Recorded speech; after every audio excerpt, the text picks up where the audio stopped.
So first of all, thanks for everybody for taking some time out today to join myself and the team. It's massively appreciated, and hopefully the next hour will be informative and interactive as we go through. So my name's Mark Riddy. I work for Michael Land. I'm one of the sales leaders here in the UK and MEA region. Today I'll be mediating alongside 4 colleagues. And today we're really here to talk about how we believe you do cloud ops right. We're all in a very changing world, as we all know. Our landscape in the IT world especially is changing, not yearly or monthly, it's daily, right? The needs of our business and our respective customers and our leadership teams are becoming more frequent. And as such, that comes with a lot of challenges, right? But equally, we believe it also comes with a huge amount of opportunity to drive business value. Today, we're going to be talking about ops. We're going to be talking about DevOps and the importance in driving the digital agenda. So I'm here today joined by a number of people. We're going to be starting off with KK, who's our Senior Vice President of the EMEA region at Michael Land. He's going to be setting the scene, which is going to lead into then a keynote from Yogel at Everest, talking about industry trends, the view on cloud ops, and how other leaders are adopting the new models that we are seeing on a daily basis. They are going to be supported by Sunil, who heads up our data center and cloud business at Michael Land, who will be supported by Benil, who is also one of our leadership team in that space. And we're going to close out with a roundtable with the panelists, and there's going to be an interactive poll, so do look out for questions that will pop up in between the roundtable questions that I'll host at the end. And I guess, you know, we want this to be interactive. This isn't a broadcast by any stretch. So please do ask questions as we go along. There is a chat window, as you'll see in your the tool at the right-hand side. So please do ask questions as we go along, and we will come to those at the end. So again, thanks for your participation. At this point, I want to hand over to KK to set the scene, and look forward to speaking over the next hour. Thank you. Over to you, KK. Thank you, Mark. Good morning and good afternoon, everyone. Every company that I know has either completely moved to cloud or adopting cloud-first strategy as we speak. There are many ways to execute the strategy, especially managing the workload once it is moved to the cloud. I have personally seen some of the large corporates get this approach wrong. For instance, managing the cloud just the way they managed their legacy infrastructure is one of them. This is like putting a square peg in a round hole. It is super critical to have the right cloud ops approach before you start moving the workload to cloud. For instance, the way how security is implemented, how cost is controlled, the governance required for cloud is completely different from how the legacy infrastructure in your colo or in your own data center is managed. Hence, the approach to how you manage your cloud, are called as cloud ops, once the workloads are moved to the cloud, is super critical.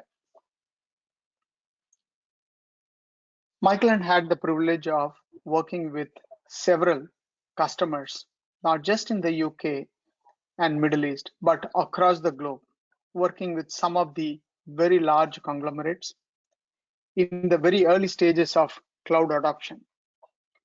And we have come across we have seen several challenges, put together the solutions, had significant amount of learnings from them, and built a very strong practice and the tools that are required to get the cloud ops right in your first attempt.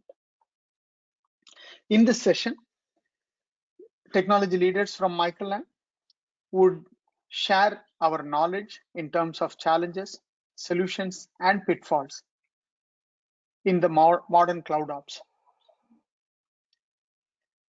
That I'm sure will help many of us on this call today. Great to see folks from all across who have joined on this call. So thank you for joining on this call. But before they start sharing their experience and journey, we have a special speaker, like Mark mentioned, Yogel, who will start the next session. Over to you. Thank you. Thanks, KK, and thanks Michael and team for inviting me to this session. And the reason being, and I keep telling clients that, in the glamour of cloud, something which is very important, which is the operations part, is not talked about as much as it should. So the level of focus people have, because currently most enterprises are just hustling to get their workloads on cloud, migrate, and then also build new workloads. And that is the reason cloud operations, which is an integral part of how you derive value from your cloud transformation journey, doesn't really get that much of an importance compared to some of the other aspects that I hear from the clients. In the next 10 minutes or so, I'll speak about, okay, what is happening in the cloud world, and how cloud is becoming a central fulcrum of clients' digital businesses, and then the reason why they need to do cloud operations, right? And then probably share some best practices. Mark, next slide, please. Now, if you see, and the pandemic probably accelerated this, but in general, enterprises, they were focusing on what we call five RE concept when they were building their uh, businesses, and then the pandemic hit. One is to become a receptive business, which means engage with all the stakeholders with as much personalized experience as possible. And remember, it's stakeholder, it's just not clients, it's just not employees. It could be the partners, it could be the ecosystem, it could be anyone that the business engages with.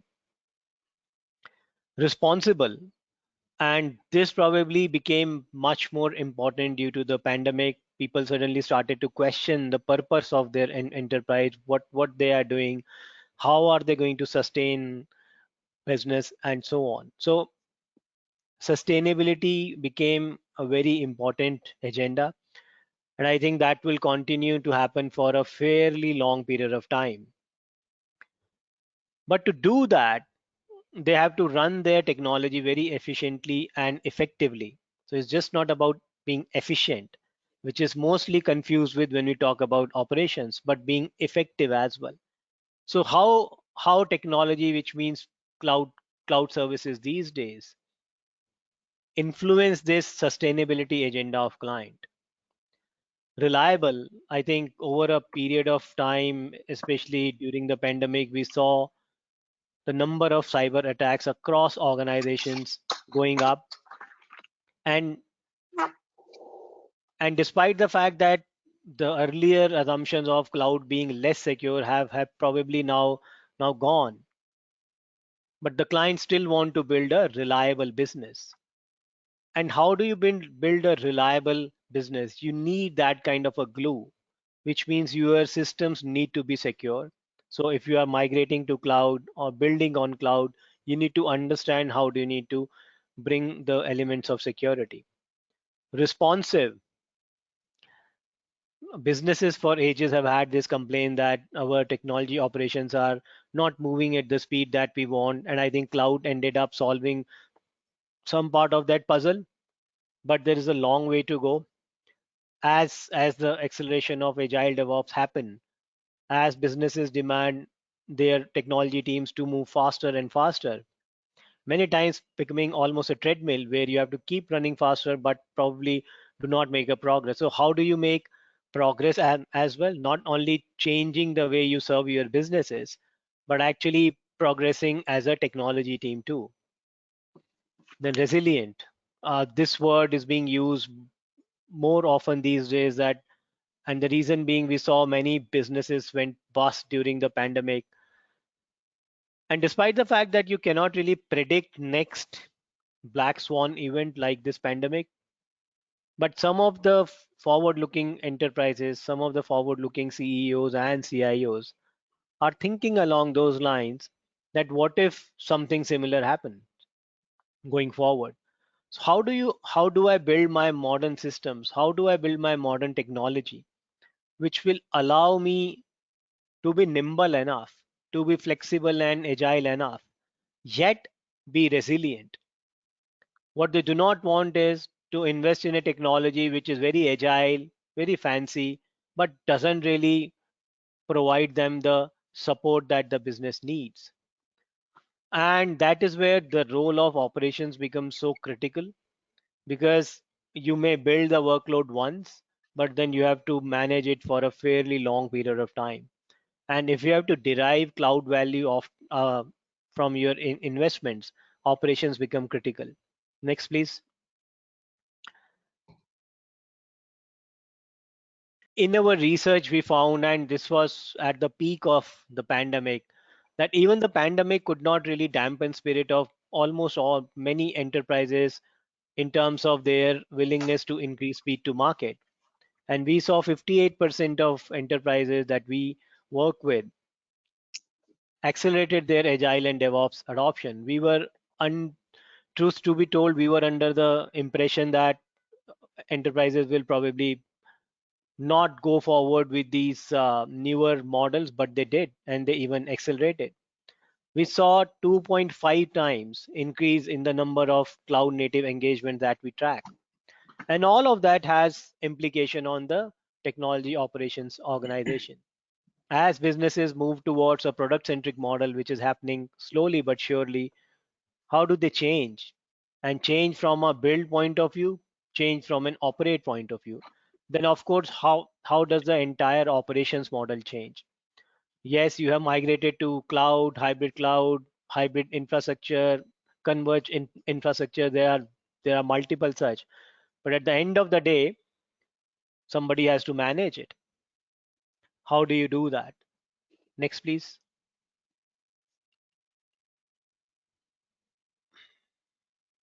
Now, if you combine these two data points on this page, now almost 40% of services spend beyond the spend that enterprises do with the cloud vendors themselves, but all the services spend that they have on building, implementing, migrating, and running, 40% of it goes towards operating a cloud.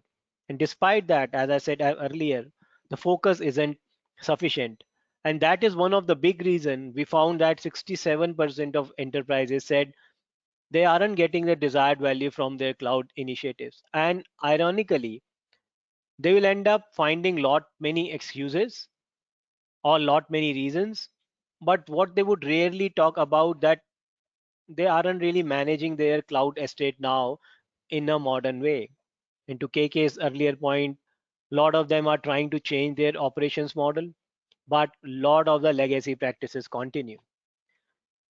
But what this page at least tells us that cloud operations become a critical element in running a successful cloud initiative. One of the primary reason is 40% of spend happens on cloud operate, and you need to get value out of that 40%. Otherwise, there is no reason why you should migrate to cloud. And if you do not, it is next to impossible to get the needed business value out of cloud. Yes, you may be able to serve your business agility, flexibility, but then cost takeout, cost management, flexibility of technology operations, all of that will get compromised.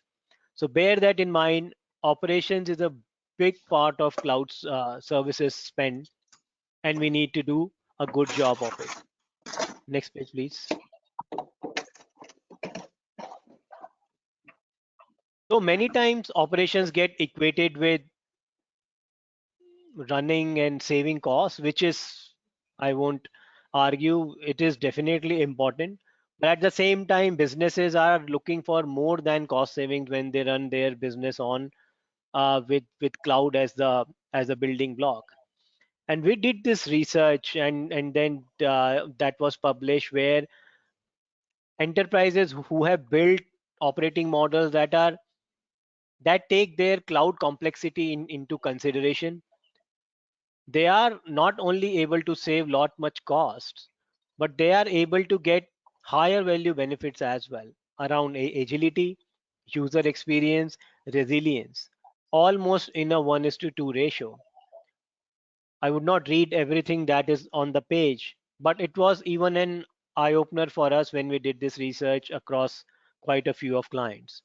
And they saw that if they can change their operating model, if they can invest in the right tooling that is needed, they can bring the needed automation platforms, they can actually do a lot more with their cloud landscape than they potentially thought of. And remember, this then becomes a very good way to further drive business and technology teams alignment, because besides all the cost savings, businesses are definitely looking towards the operations team to make them more agile, to create the best user experience the business can provide to their end customers, and then become resilient. That becomes very important, that cloud operations should not just be think from a running your cloud model efficiently, which is, again, to reiterate, very important, but that is just one part of the puzzle. There are multiple higher order benefits to be derived. Next, please.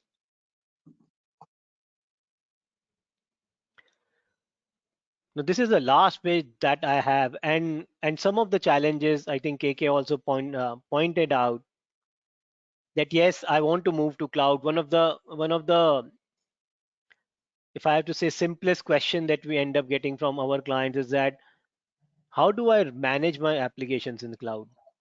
How do I manage this new infrastructure in cloud? The cloud vendors end up changing their services so often. How do we keep a track of it? And now, because now I have become a little more mature in my cloud adoption, I may probably want to focus on clouds that are focused on specific workloads. I may want to use cloud 1 from somebody, cloud 2 from someone else, and cloud 3 from someone else. How do I bring all of that into a cohesive and coherent picture? There are challenges of fragmented operations. How do I run my multi-cloud? How do I do compliance, security? Because all the cloud vendors have their own way to secure their cloud. Your data is traveling between network. What what should be the network topology for this? And then how should I run service management, which is, traditionally thought of something which is averse of changing, but then in the cloud world, when things are changing so much, how do I run my typical ITIL processes? There are no easy answers, let's be very clear about it, but what at least I have seen work is proactivity in managing cloud services, and second, leveraging code to run your cloud. So cloud operations through code or infrastructure as a code becomes important.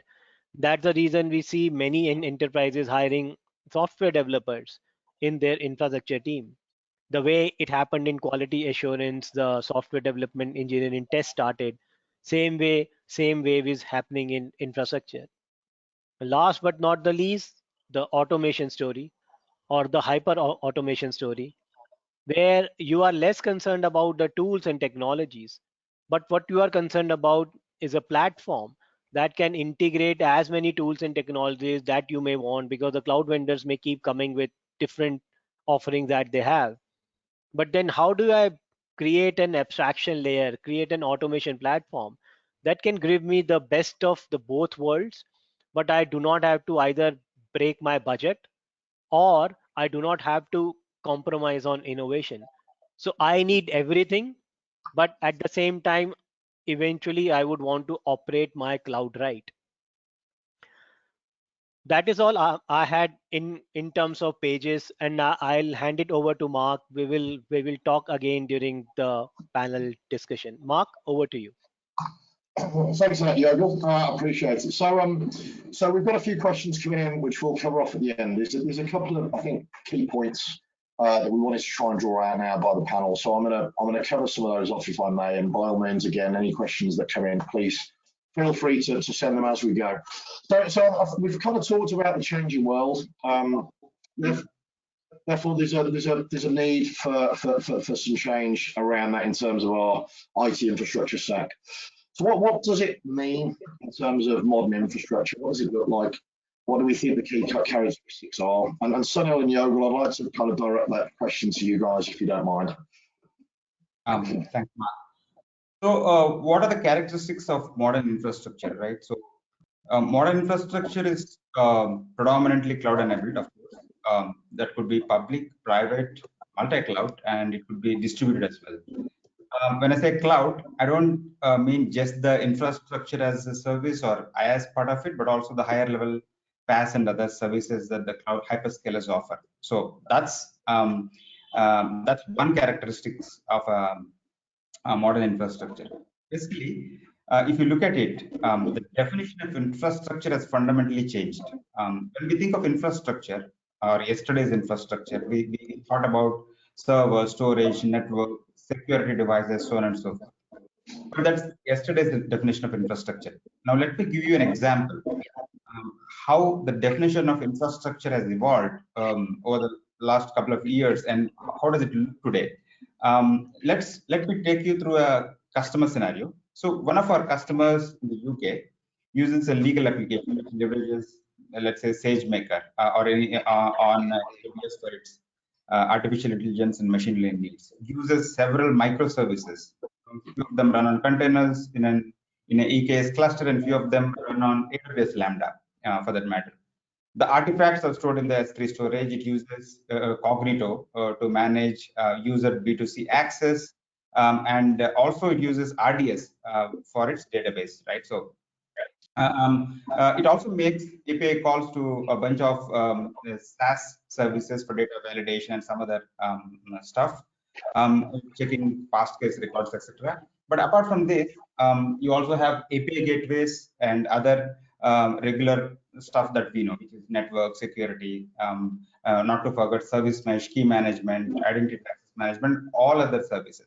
Now, when I talked about a bunch of things here, none of them had a VM or an OS or a storage LAN or a firewall or a router, nothing of that sort. That's yesterday's infrastructure. What I'm saying is the definition of infrastructure has changed. Apart from what we know as yesterday's infrastructure, all the things that I mentioned, it could be Kubernetes cluster, it could be Lambda, it could be serverless functions, all of that is part of today's definition of today's infrastructure. So that's the new infrastructure. It's programmable, that's architected for speed, scale, change, and failures. Yeah, and I think just to add to what Sunil said, and it's ironical that because if you have a lot of cloud adoption, you cannot even enter your data center and then see something and then say, okay, now I have modern info, because you cannot even see anything. So maybe that's a 101 for you, that you should not be. And we at Everest Group actually a few years back wrote this research on invisible infrastructure. So it is not about that infrastructure has gone, but it is just about it is running so well and it is serving businesses so well that you do not really worry about it. So I would say there is a supply side to it, which is the entire cloud themes and how do you run it using software, code and multiple of those aspects. And then there's a business side to it. I guess that gets missed, that a modern infrastructure needs to evolve the value infrastructure is delivering to the business eventually. How it is helping business create the value they want to create.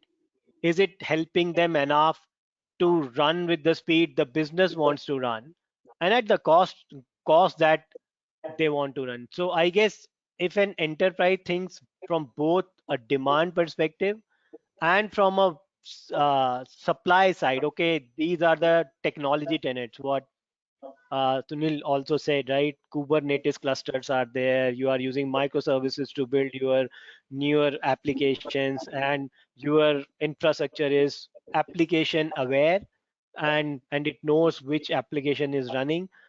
But at the end of the day, a modern infrastructure needs to deliver more business value to an enterprise than its traditional PS. Mark? Okay, thank you guys. I think it's really critical. I think what we're talking about here is change, right? Business change and business value, business line value. And I guess with that, my next question is what are the challenges that are then associated with managing this very different world, right? That the business is asking for far more, far quicker, far more agile. what are we seeing as the key challenges in managing that? And Benil, Sunil, I'd like you to probably answer that if you don't mind from our experiences. Sure. So let me start with a couple of them, because there are quite a few, in fact, right, in terms of challenges. So complexity and scale. So it is not that the traditional systems were not complex enough, but if you look at it, they were concentrated in a few servers, or internal to the monolith apps themselves, or the server OSs or database products, right? That is where it was limited to. Complexity was there always, but now it is, if you look at it, it is largely distributed across many external services. For example, let me take a customer scenario here. So we have this one customer with an IoT platform that we manage. And the transaction actually originates on the edge, right? And the processing happens on a Kubernetes cluster on the edge. Now, by the way, and it then moves to Azure. And there are a bunch of components there. Then it actually also talks to a utility provider's SaaS application, talks there. Then it comes back to the on-prem server, which it checks a bunch of system of records out there. Again, it goes back to cloud. Now, this is just the path which I was talking about, right? And there are many number of services which are used within Azure. And that, like Sunil said some time back, it is so many of them that it becomes so very crazy. So look at one transaction that needs to be traced, not just in a couple of applications, but it is moving across infrastructure, across geographies, across infrastructure types. And without proper good engineering, or even some augmentation to these human beings which are going to manage this one, it's going to be very difficult to even troubleshoot or manage this entire complexity. So I need not talk about even the scale that we are talking about: millions of transactions, petabyte of storage, hundreds of containers running, ever increasing number of functions. It starts with 10s or 15s, 20s, 30s. It moves on, and it is going to be so very difficult to handle all these things in a traditional way, right? I mean, the mindset has to be different. The tooling that you're going to be using is different. So we'll be talking about that. So the challenges in terms of complexity and scale is one. Let me take another one. There is this these infrastructures or these systems are actually built to handle failures. So how do you know whether it is actually resilient or not? Yugil was talking about resiliency, right? So that is where you bring in injected failures or chaos engineering, the way how industry talks about. So this is an emerging one, right? So modern systems, since it is so-called resilient, you need to continuously check whether it is really resilient or not. You cannot wait for a disaster to come. So we have this ISVs who has told us today we use these particular chaos engineering tools to inject these failures, and then take this feedback from these runs and failures that happens, and then redefine or refine or re-engineer the systems that we have. So a typical operations that we have, it is not equipped to actually handle these sort of stuff. It is typically equipped to handle 1 or 2 disasters in a year, right? I mean, that's the way how we have planned the tooling, processes, people, everything. But now you have something which is at every release or after a release or beyond before the release, which is not even planned. You have these injected failures which is happening. How do you go about and manage that? Is your team equipped for that one? Do you have the tools equipped to do that one? How about your processes? So it's all new age challenges that you face in the infrastructure that we have today. Another one is security and cost. So I don't need to talk about that in detail. That you would see that in all top 2 state of the cloud reports. So Sunil, would you like to add a few things?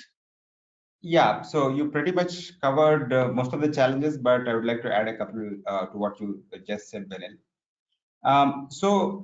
When we are looking at modern infrastructure, if you go back, take a step back, and if you look at what is the need for modern infrastructure, the need for modern infrastructure came from the fact that applications have been modernized. They started leveraging the greatest concepts like microservices, so on and so forth.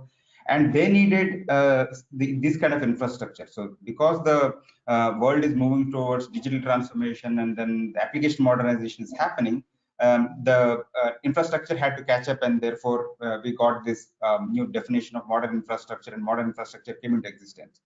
Now, if you look at what is the genesis of, again, modern applications, what is the primary purpose that they're solving? They are aiding in digital transformation, where there needs to be more and more releases, just to cater to the changing customer behavior. Now, these high rate of changes will bring in production issues, production support issues, challenges, and the rates of failure also increases. Changes, as we all know, are the single largest risk to any system. However, like I just mentioned, in a digital world, one has to be constantly to the consumer behavior and also other changes, which means changes to the system becomes inevitable, and one can only improve the stability of the system by making changes. It sounds paradoxical, but that's the fact. Now, talking about stability, if you are unpatched and vulnerable, your system is not stable. If you can't fix issues as soon as they're discovered, your system is not stable.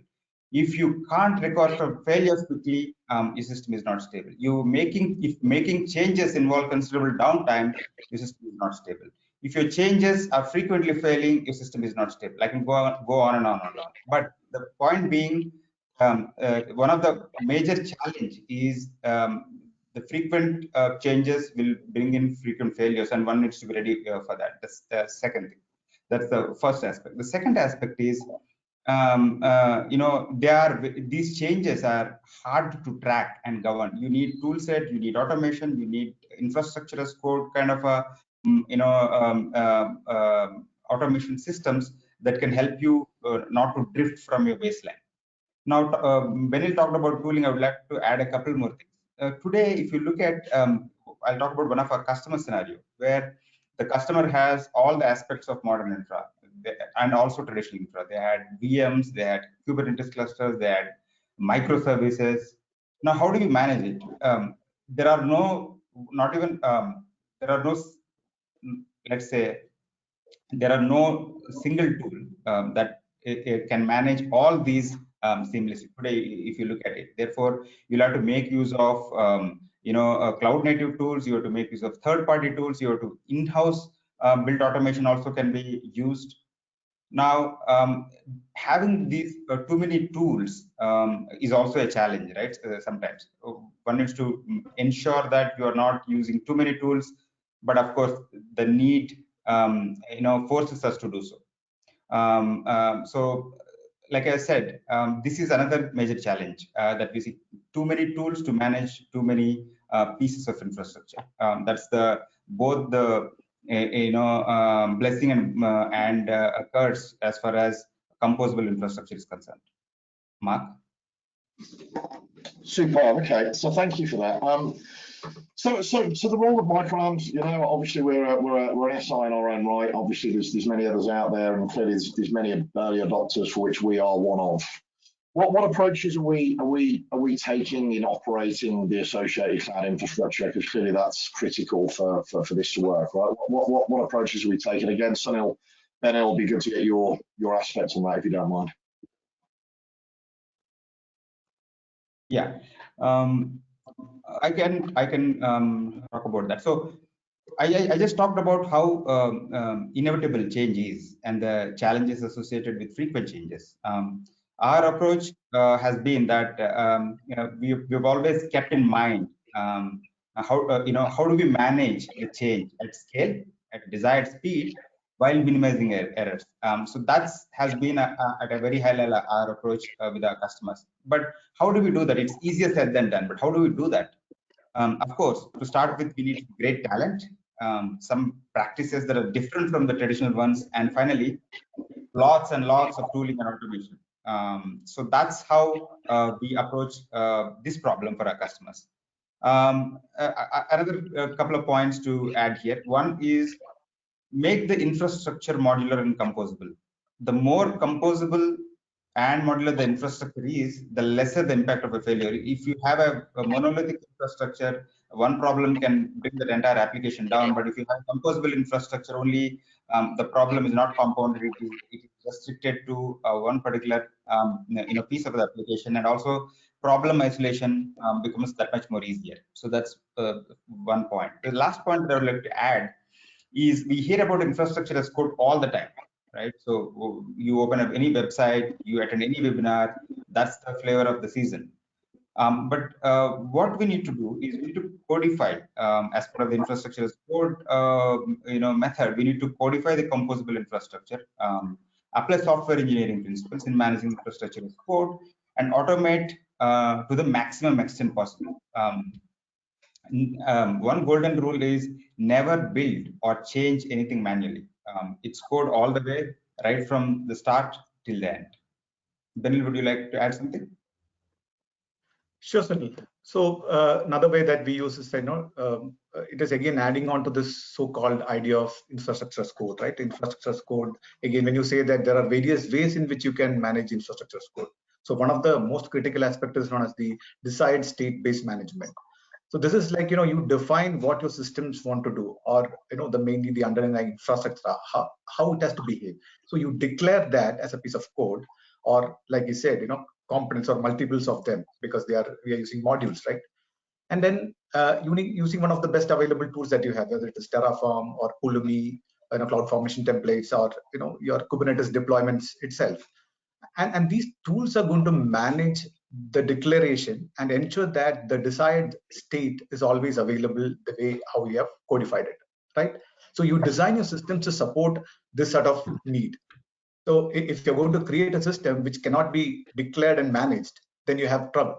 So there is a lot of engineering that should go into your systems to ensure that it is manageable in a desired state kind of model. Another thing is that how do you manage? Sunil spoke about not changing anything outside this, right? So you need to ensure that the drift is always checked and it is fed back into the system through pipelines, so that this is auto managed. That means you have a desired system which is declared, and then you have something which is deploying that and managing using CI/CD pipelines. You have continuous drift checks which are happening. Based on the drift that is happening, it goes back and ensures that the infrastructure is as desired or as declared. So desired state-based management is one thing. Another thing is using practices like GitOps and SREs. So it is like the two most latest buzzwords, right? Which is used or abused, you can call it as. So one is about having the single source of truth. I'm talking about GitOps, wherein everything is kept in Git and the entire code resides there. And then you have pipelines which is actually run to make changes. So changes on the infrastructure directly absolutely prohibited. And then you apply software lifecycle management principles or software development principles actually to manage this infrastructure code that we're talking about. So you create branches, you make pull requests, you make the merges, and then CI/CD pipelines are run to actually deploy these changes that you're talking about. So that is one way. So the GitOps is one new way of doing things, right? Another one is SRE principles. So Google has its own definition and the way of how they do it. So we have taken quite a bit from them. So it is not that we can run SRE-based operations for any kind of infrastructure, but the idea is to spend more time doing engineering rather than fixing systems in production, right? So you have to fix systems in production, that is very much required. But if you don't go back and allow time for people to engineer and fine-tune your system so that you don't land up fixing things in production, that is important. So we give enough sufficient time to our so-called engineers to go back and fix systems in during the development stage itself. Give your ideas, feedbacks that you got from your production issues, and ensure that you, say for example, insert more observability into it, have better recoverability method for your infrastructure, or reduce single point of failures. So all these things are something that we do, and it is not necessary that it works for all kinds of systems. So in a nutshell, it is all about codify, observe, drift check, and automate. Over to you, Mark. Thank you, guys. Very interesting. So to inform our thinking, guys, we're gonna put out a couple of poll questions now. So you have 30 seconds just to respond. This really is helpful for us because this kind of gives us client, perception and interaction. So if you don't mind, when you see the questions popping up, respond accordingly, and then we'll move on to the next question if you don't mind.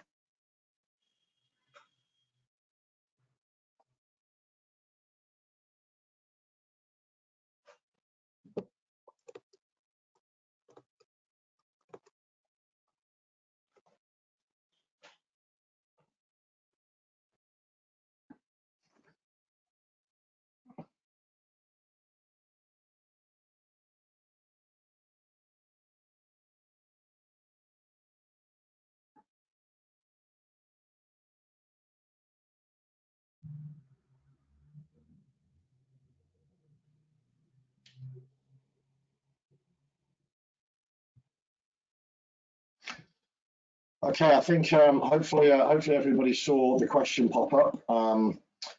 So we'll move on to the last couple of questions for the panel now, right? So ITSM obviously critical for all our respective businesses. It's been a long time, clearly critical for any operation, and obviously now moving into the world of DevOps and Cloud Ops, as we're talking about. How is this changing the ITSM platforms? How is it changing our approach to managing and the complementary abilities ITSM can bring to this new world, and what are our approaches associated with that? And I guess Sunil and Yogul, I'd appreciate your industry views on this, because I think this is absolutely critical for any kind of DevOps, Cloud Ops strategy. So what are your views? Sunil, can we start with you, please? Do you mind? That's a great question, Mark. So let's. All of us have been using ITSM for many years as far as infra management is concerned. ITSM is all about delivering services and creating value by focusing on the processes. The key word here is processes. The emphasis as far as ITSM is concerned is all about processes, defining various processes, and how do you derive value out of running operations, based on these processes. However, in the modern infrastructure or cloud ops world, things are a little bit different. I would like to say quite different. We've discussed a lot about how managing cloud ops is pretty different from the traditional. That's what we've been discussing over the last 15-20 minutes. So let me take an example to say how is it different, right? So let's say we are all well versed with incident management and say change management. So what is the role of incident management when we in the cloud world? What is the role of incident management when we discard VMs when there is a failure? We are not going to sit and troubleshoot, right? Instead, we are going to spin up new instances. So what happens to incident management as we know and as we've been practicing for like close to 20 years now? So what happens to change management? Similarly, when virtual machines are dynamically created and destroyed, what happens to the change management process? Where is the change advisory board? What role does change management has in this changing new cloud ops world? So I'm not saying for a minute that the traditional ITSM is dead and it has no place in cloud ops, but certainly it has a reduced role. Let me put it that way. While the focus of ITSM has been on processes, now again, the other buzzword that we hear is DevOps. So now DevOps focuses more on the collaboration aspect to deliver good quality software. And of course, it makes a lot of sense when the releases are very frequent.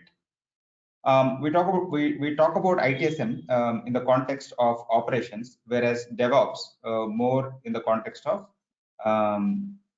delivering software. Yugal, would you like to add something?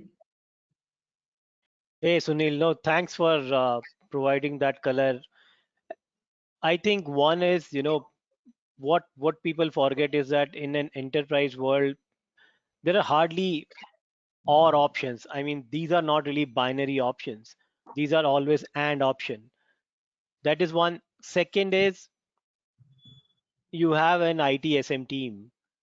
You are not going to fire them overnight. I mean, those guys are the one who you will upskill to do whatever you want to do in cloud or be it DevOps. So from talent perspective, enterprises think that way, that yes, cloud ops, DevOps may be different thing, but that doesn't mean I cannot retrain my people. And some of the fundamental things around, being adopting automation, or be geared up for change, or then just focusing on, okay, what is the purpose, whether it is cloud ops, DevOps, or ITSM. The purpose is to serve the business eventually. So then how are you doing it? Yes, the method and more modes may be little different, but I guess the overall objective is the same. And at least all the ITSM practitioners I know of, they are very happy about cloud. They say, okay, now because we believe ITSM was getting very boring and stale, and now cloud has allowed us to upskill ourselves, and now we are doing a lot of cool things that Sunil and Venil also talked about, in terms of the the super dynamic nature of the newer platforms, and how we are applying our skills, and they know their skills are to serve, to create services, to deliver services, and to create business value, irrespective of whether we call it ITIL, ITSM, or cloud ops, or DevOps. Mark? Thank you, guys. So on to the next poll question. So again, about 30 seconds to respond to this. So if you don't mind, it would be greatly appreciated.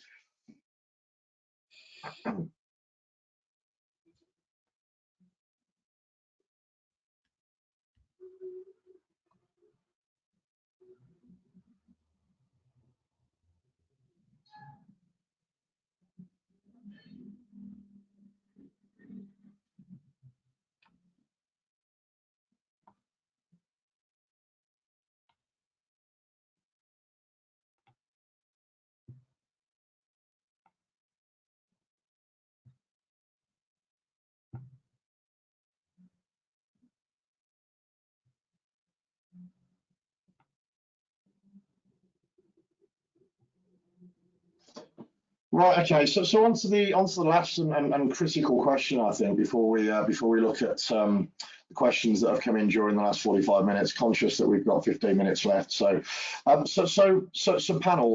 or Sunil, probably primary owners for this. What's in our experience? What do you think the audience here should focus on, leaving the discussion today, in terms of what are we seeing? What do we think could help and aid the ongoing kind of strategies and associated strategies when looking at operating a modern cloud environment?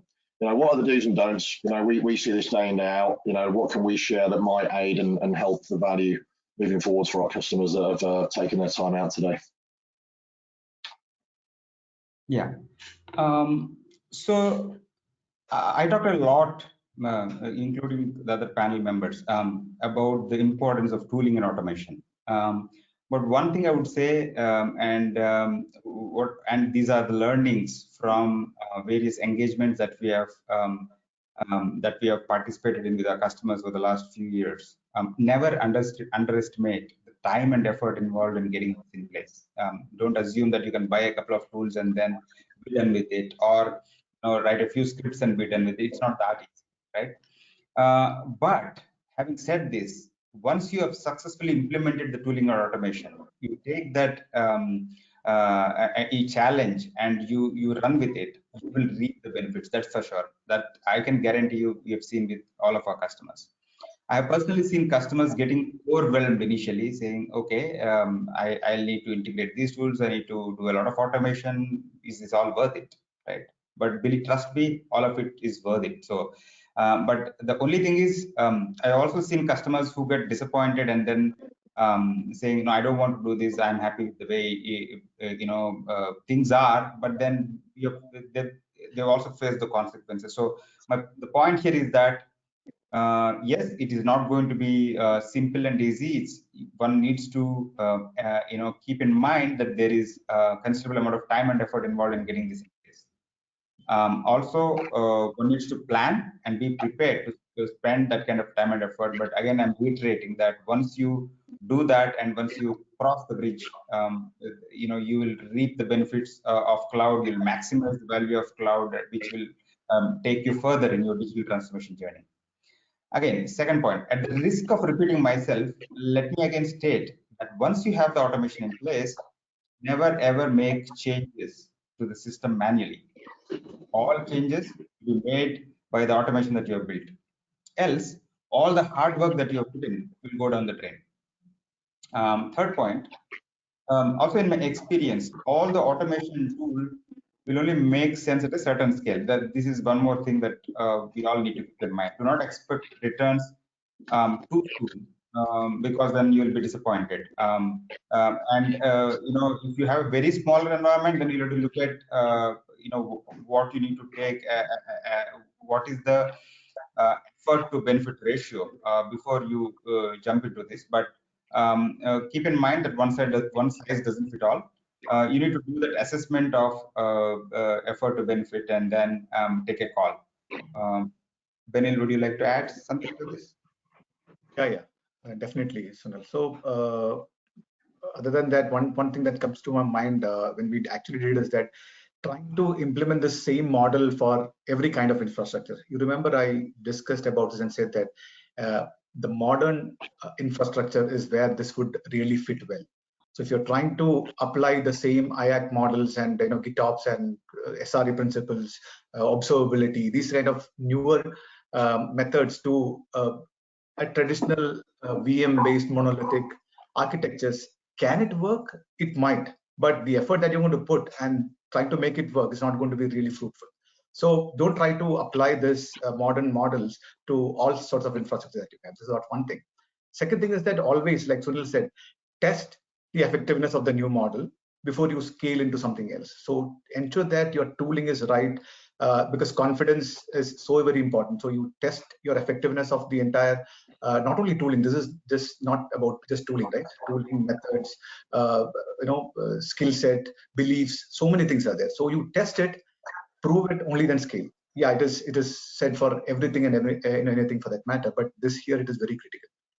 Third thing is that don't just rely on people with admin and ops mindset, because that is very important. We need administrators, we need people who can run operations really well, because operations a lot of people thing as well, right? But if people don't, their minds are not wired in an engineering manner, who thinks like a software engineering, it's going to be difficult. Because when you have a problem, the first thing that you're not going to do is that go, how do I fix it there on the infrastructure, right? You're going to think about the code, change that. Second thing is that first time something happens, okay, you had to go fix it, but the next thing that you do is that write the code for that. You never solve a problem without writing code. So that is the mindset that you should have. So typically our administrators and operations, general infrastructure operations people, for them it has been, I'll use a tool or I'll directly solve a problem there. Here it is, you have to go back and look at your code, write it, test it out, deploy it, and it happens. So it is about, you pilot the whole thing, you look at more engineering, iterate, and of course bring in some governance mechanism to the whole thing. Otherwise it's going to be out of control, right? Automation or not. So these are the things that came to my mind from our experiences. Superb. Thanks for that, guys. So we're on to our last poll question before we go on to Q&A. So in 30 seconds, guys, if you don't mind responding, we'd again greatly appreciate it.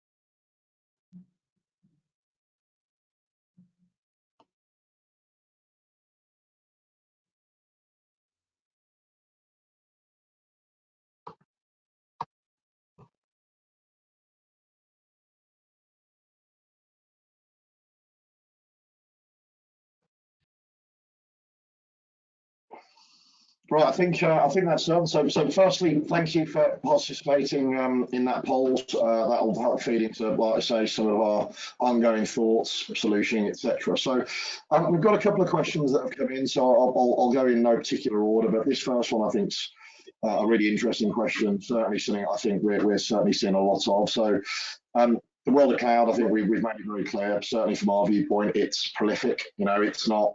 It's coming, it's here, it's been here for quite some time, and COVID and the pandemic has really shone a bright light on businesses' need to use cloud, just because of the fact that business is changing so rapidly.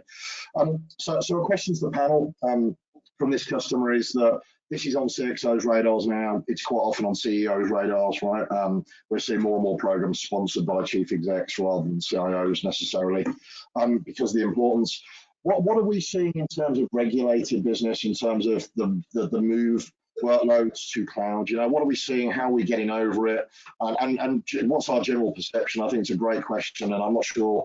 Yogul, would you mind filling that answer, please? Firstly, thank you. Yeah, thanks, Mark. And I think today is probably a very good day to discuss this question. Some of you might have seen, I think it was yesterday, when Bank of England came up with a cautionary advice that they would want to regulate adoption of cloud in the banking sector in UK. Now, whether they do it or not, that is besides the point. But despite the fact that the banks have really taken up, banks, which is one of the biggest representative of a regulated industry, they have adopted cloud like no one else. The concerns are still there.